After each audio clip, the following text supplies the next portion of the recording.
It's my pleasure to welcome you here to the Clark Howard Show. Our mission is to serve you and empower you so you make better financial decisions in your life. And it's Friday. You know what that means, right? It's time that Christa gets to read your Clark Stinks posts. I'm looking forward to them. You know, I love this. I know. Yeah. And on a more serious note, I have a Clark-onomics segment coming up talking about 60-40. If you're not familiar with 60-40, it's one of the most basic rules of investing for a lot of people, and it hadn't worked out at all lately. And I want to talk about where that fits in your future. And I know that when people get burned, once burned, twice shy, is that the expression? Well, I remember once bitten, twice shy from a Poison song. Something like that. Okay. So we're going to talk about that later. But without further ado, it is time for Clark Stinks. Carl in Arizona says, you said that Clark Stinks is one of your favorite parts of the show. He just said it again. In that case, why not dedicate the entire Friday show to Clark Stinks? I'm sure there's a lot of people writing in for it. We could learn so much more from each other if you did. Please, please, please consider doing this in the future. Well, we are going to experiment with it. And at popular demand, as popular demand has, and we will do a double Clark Stinks episode next week. Next week we'll do it. Next week we'll do it. And because there's plenty, we've got a backlog of Clark Stinks. And so we'll devote one whole podcast to just straight Clark Stinks. Great. It would be a great way to start your weekend. Right? I learned so much. Let's start the learning. I disagree with Clark on Kroger, or at least in my area. I compare prices from Kroger versus Walmart, and most of the time Kroger is less. I do the coupons and clip deals, plus any of the sale items, but frequently the pricing of products would be less than Walmart, which is always a surprise. Walmart has seemingly gone up with the pandemic concerns.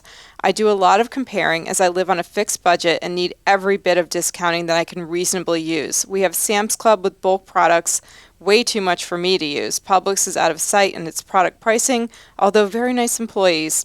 Aldi is new here and I have not ventured there, but it's also a little distance to drive, and that's from Libby. Libby, thank you. All right. So Kroger, as I explained when I talked about Kroger, is what's known as a high-low retailer.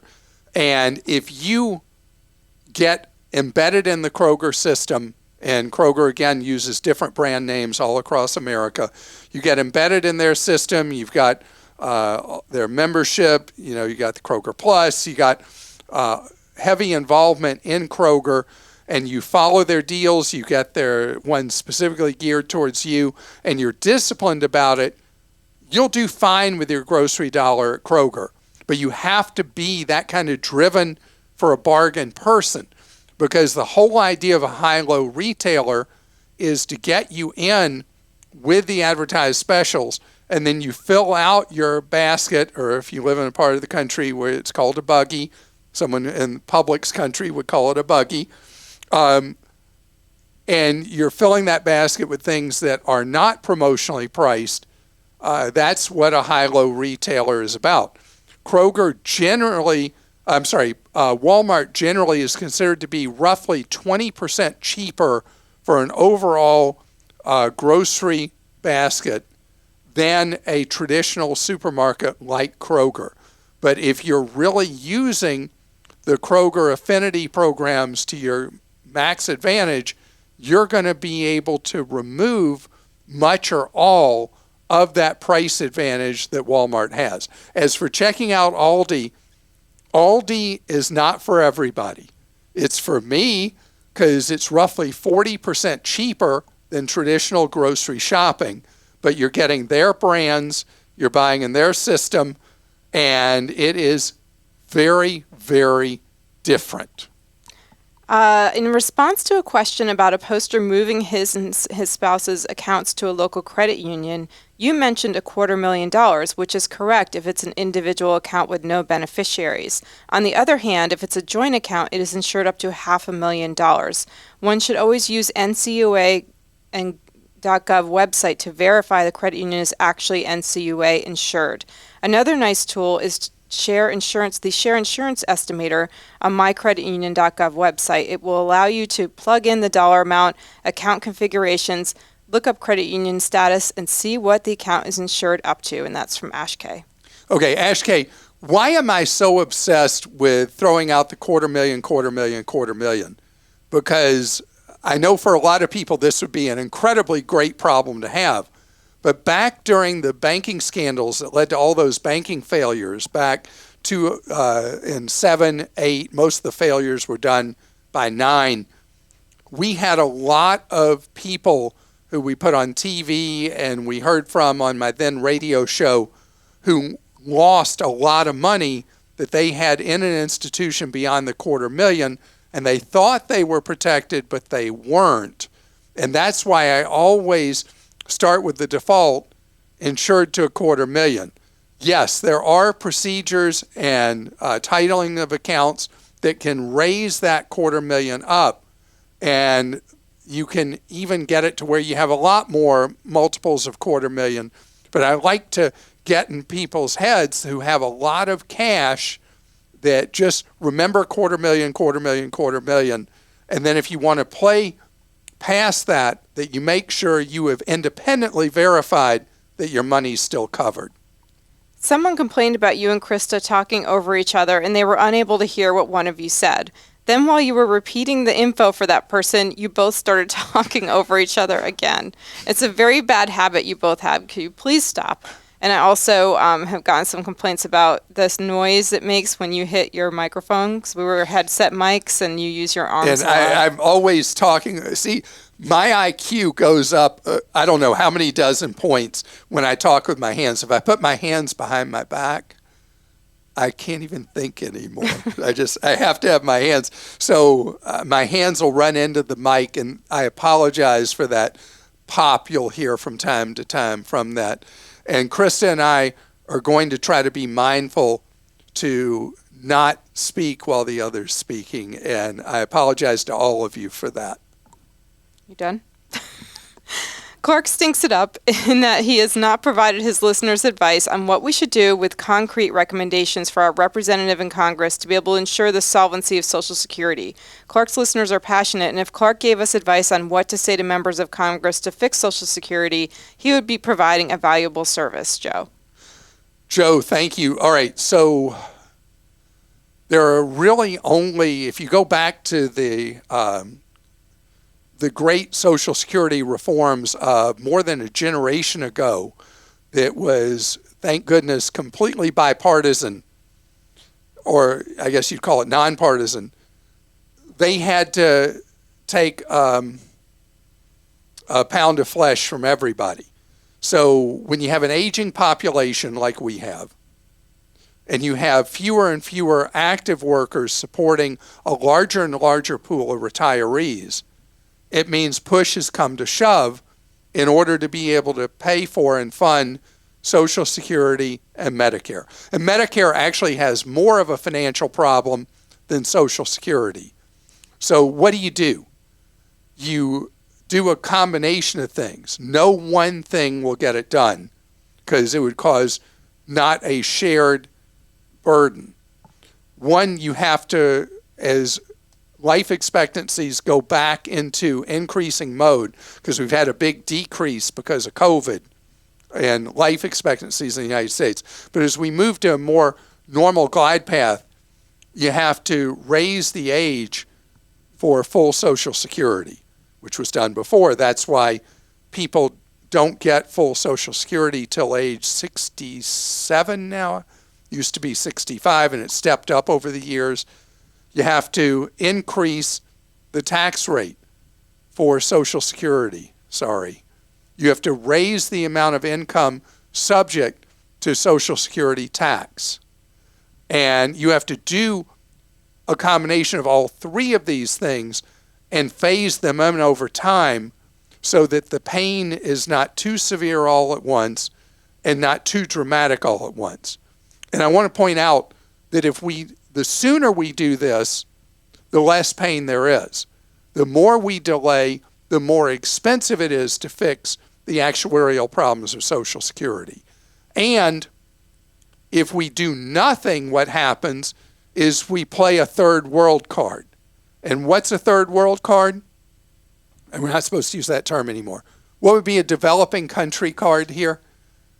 You would reduce the benefits people receive. Social Security is not going to go to zero, but the amount of benefit, if we don't do something about this, that people will receive in the future will have to reduce by perhaps as much as 20%.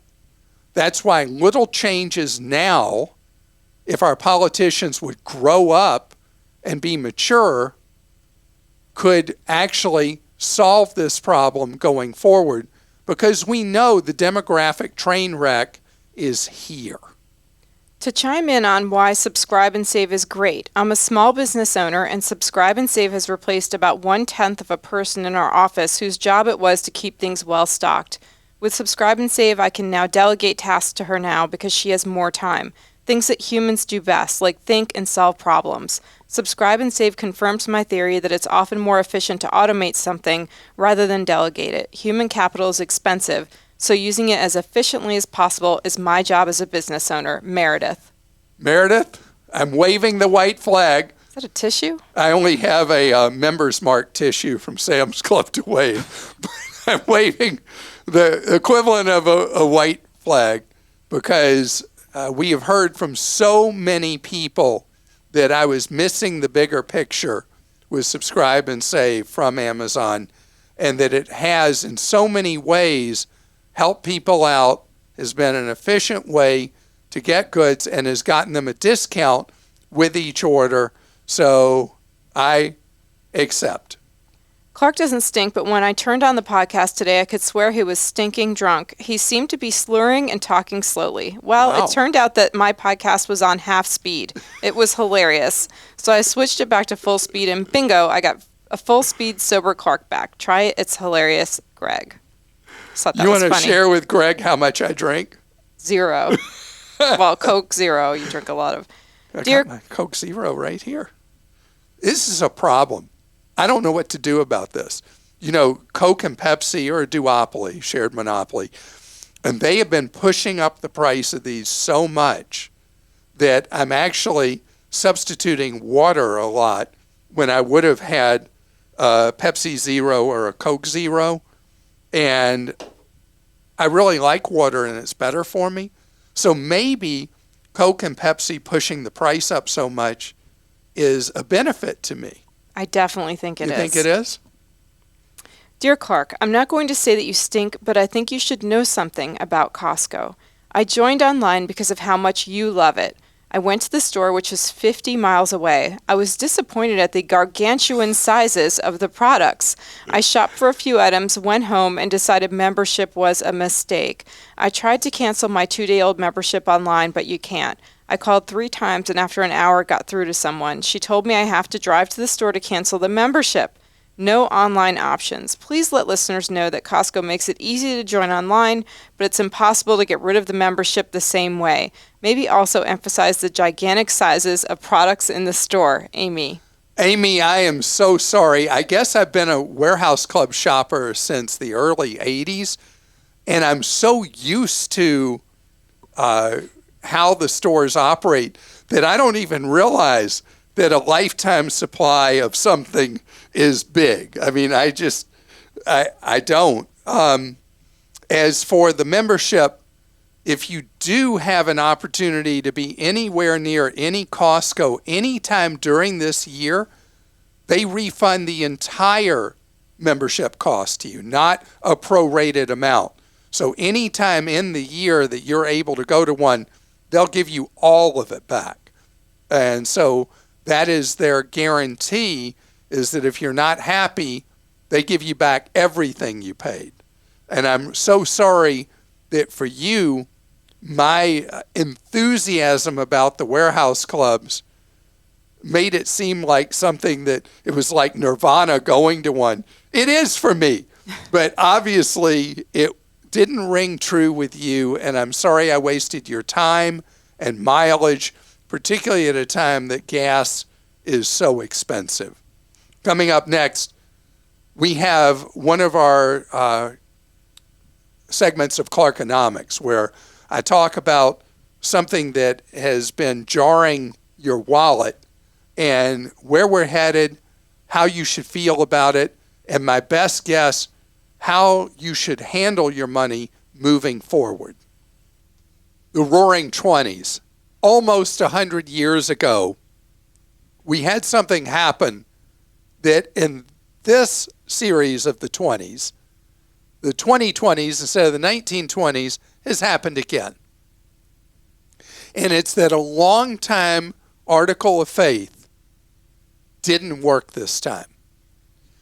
Normally, in retirement or approaching retirement, there's a mix called 60-40 with money that you are putting aside for long-term security, that you put 60% of your money in stocks, 40% in bonds.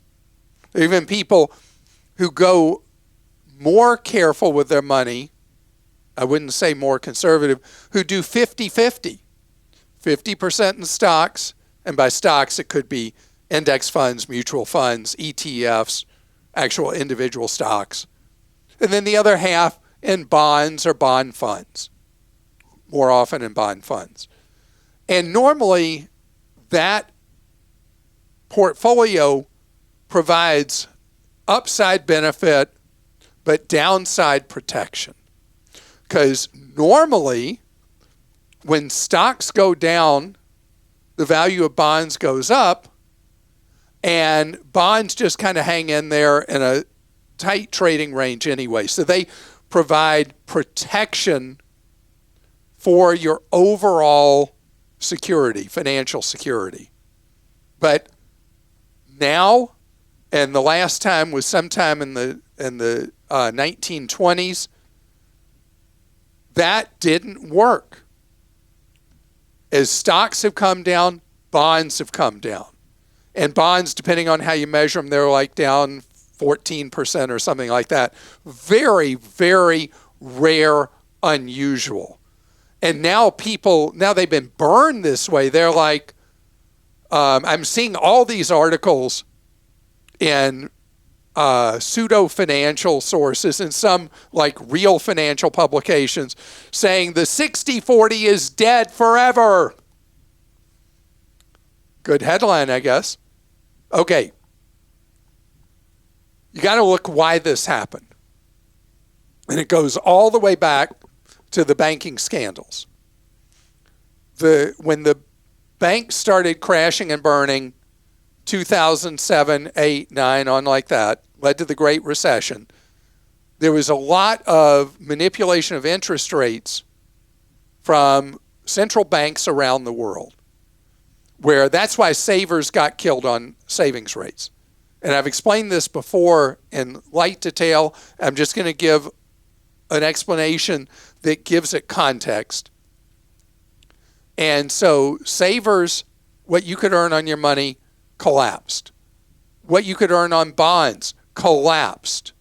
And you could earn tiny little amounts on bonds. So then as the Federal Reserve reverses course, as inflation has happened so heavily because of COVID, Putin, the spending, excessive spending by the Congress in 20 and 21, now we've got a $31 billion federal budget deficit, trillion dollar federal budget deficit. I mean, if it was $31 billion, Elon Musk could pay it off. No, $31 trillion budget deficit. Federal Reserve pushing up interest rates. Well, bonds is a weird thing people get wrong on any financial literacy test. When interest rates rise, the value of a bond falls. The reason is that nobody's going to buy that bond and earn your puny rate of interest you were earning on that low interest rate. So they buy it at a discount so they can get today's interest rates. And that's why right now, as the stock market is declining, because the Federal Reserve is trying to engineer a slowing economy by raising rates so rapidly, the interest rate on bonds is going up at the same time. And so the value of those bonds going down at the same time, the value of stocks has gone down. So the 60-40 was 100% bad. So should you believe all this stuff you're seeing about how bonds are trash, never buy them again, forget 60-40, and if you do anything and you put money in stocks, put the rest just in straight savings accounts, CDs, money market funds, whatever, with a fixed dollar price, dollar share price, blah, blah, blah, blah, blah. Okay. Wrong lesson from what happened. Yes, bonds took it on the chin. But moving forward, bonds are going to pay meaningful interest rates. And holding bonds makes sense again. Remember, this is a completely engineered problem that happened with bonds because of the banking scandals of 15 years ago. And it's just coming to roost now. And think about this. If it's only happened 100 years ago and now, then obviously bonds are normally a good holding, and the oops that happened this time that ate people up is real money that ate out of people's wallets if they sell their holdings. But if you stay in there, and now bonds are earning more money, then ultimately you'll be okay. The damage has already been done. You compound the damage if you say, I'm washing my hands of this, I'm out, I'm not doing this anymore, and I'll never own a bond or bond fund again. It is the wrong lesson to take from what's going on right now. As for savers, yes, there's more and more opportunities for you to earn on your savings. I will continually update you on ways for you to earn decent money on your savings. Just remember this, the amount of money you should have in a savings account at a traditional bank, particularly one of the giant monster mega banks, Bank of America, Chase, Citibank, or Wells Fargo, the amount of money you should have in savings in any of those four, the amount of money you should have in a CD at any of those four is zero. Not a single cent ever, unless you hate your money and you hate your future. You never, ever, not ever put 1 penny in savings at a giant monster mega bank. End of story, because just look at what they're paying on savings versus anyone else. When do you think I'm going to be named Person of the Year by one of the giant monster mega banks? Never. Yeah. For sure. Okay, Pete in Minnesota says, I participate with a nonprofit organization where we staff concession stands at local professional sports venues. The group gets a percentage of the sales from the caterer, and it is distributed to us volunteers. We can use the money for college expenses, college loans, youth athletics, or other 501c3s like a church. The checks are used to distribute the money are only signed by one person, which concerns me. Sometimes organizations like this are fleeced by an insider, oftentimes someone who gets greedy or in financial trouble. It's a great organization, it's very well run, and I have no reason to doubt the current leadership. But it's not about personalities, it's about being ethical and erecting guardrails to prevent future fraud. How can I find out the best practices for a small nonprofit organization like this? Members can earn up to several thousands of dollars in a year depending on how many events they work. So, Pete, first of all, it's wonderful that all of you volunteer this way. Second, it historically has been an issue with small nonprofits that you could end up with someone who doesn't have a good heart and reaches to darkness and embezzles, steals money, whatever. Dual signatures with any nonprofit are one layer of protection. If both of them are in on it, that doesn't do you any good. But it is a good idea. There in nonprofits, there tend to not be as many protections in terms of staffing that would be there on guard to look for issues of embezzlement or fraud. So it is a matter of more than the two signatures, really keeping your eyes open to how the organization's running and who's running it. You cannot prevent circumstances of fraud in nonprofits. And most of the time, nothing like this ever happens. But when it does, it's so disappointing. It's so hurtful when somebody's been involved helping as a volunteer. So I would say the most important thing is to be a watchdog and watch what's going on. And yes, two signatures is a good idea. And if they're bigger, maybe audits like.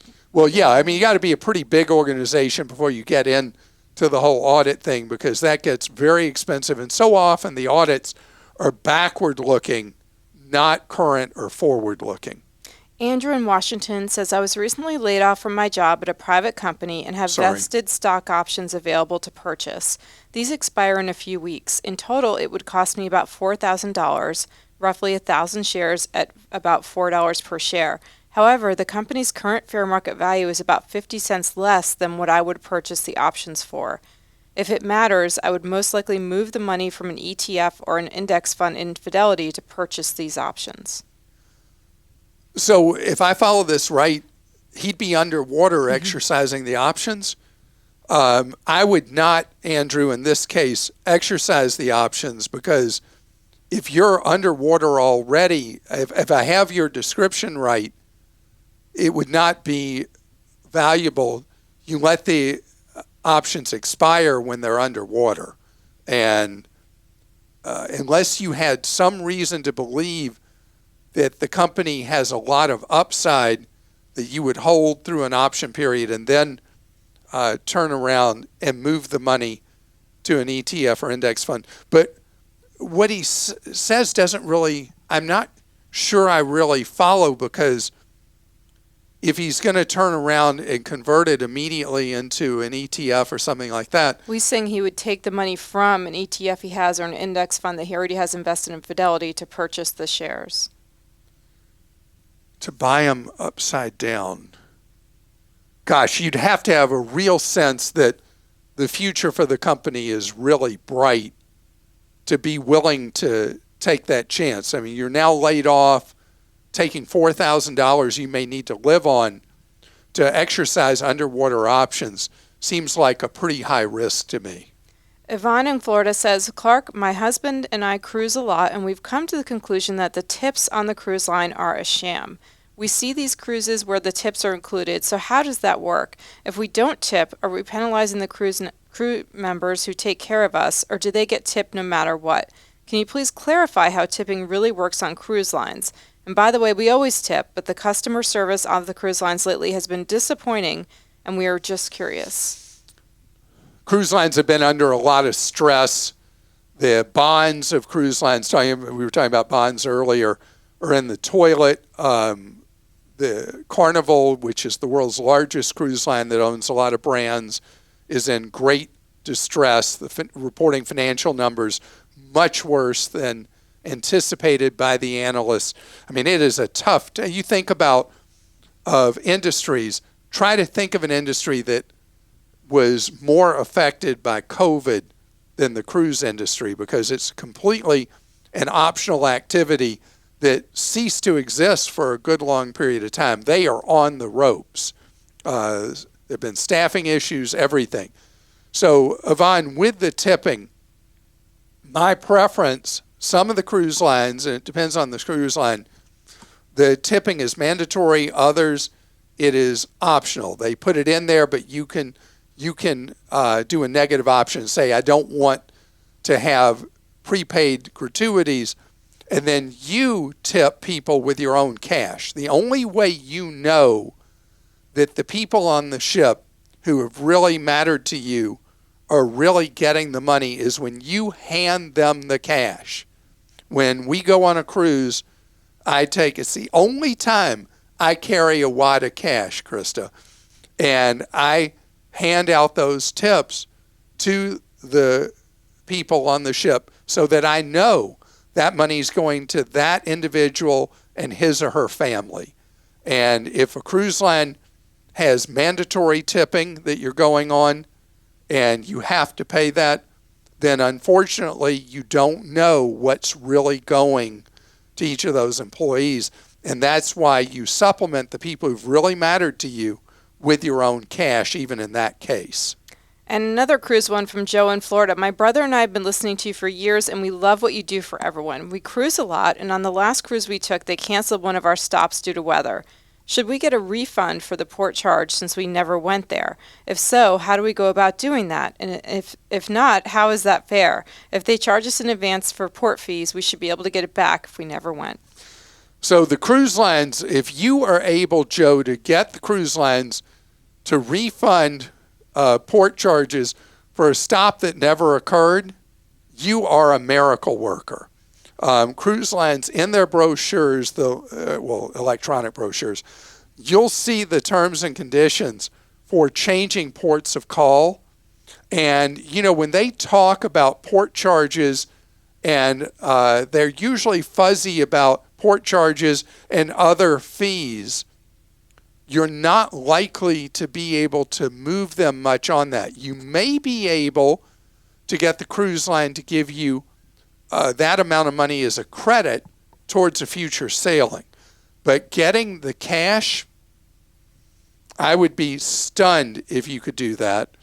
And it's been routine on cruises that we've been on over the years that ports are deleted, ports are changed, and it's just part of the deal. The funny thing with my family is I'm the only one who gets off the ship at most ports.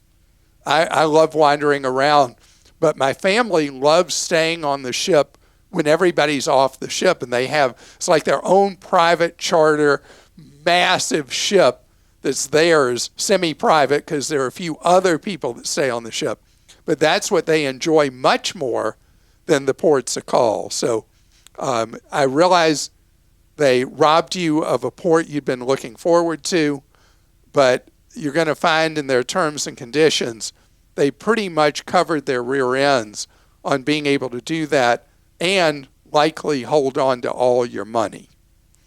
And I want to tell you, I appreciate so much you listening today. Gosh, you're going on a cruise. Download a bunch of our podcasts, and as you walk around, you can listen to our podcasts while any you've fallen behind on, you're able to catch up while you're at sea having a great time of leisure. If you found something helpful in today's podcast, I hope you'll leave a review. If you disagree with anything that I've said, you've heard from us, anything you don't like, please go to clark.com/ClarkStinks and let me know.